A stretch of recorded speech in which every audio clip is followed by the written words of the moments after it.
kemerdekaan. Free Aceh semuanya gerakan Aceh Merdeka akibat apa?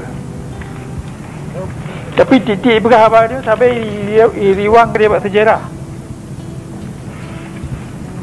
Dan sejarah yang duduk kita yang dua draw yang betul lah dunia orang. Kerana iperah ya.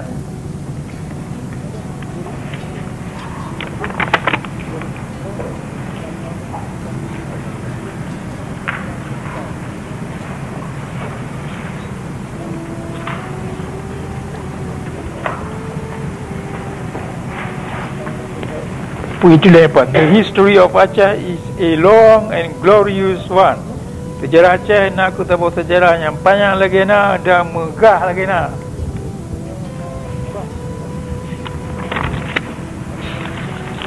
Ni ai pegah yang mana berkibar mata tu ni mata sekarang muda lihat dina wilayah yang kita nyoman, yang kita kuasai, yang kita yang hana Sabang awalnya. Jadi dia nak sebut nama Aceh Merdeka ini sampai kita agak bersejarah. Dengannya yang pudang dia orang dia orang. Urang di Pulau Bawah tengok aja masih. Yang dia pegangnya atra kali kebuka lain itu. Kebenaran nama pihak itu. Dan Jawa hang kemayali ya.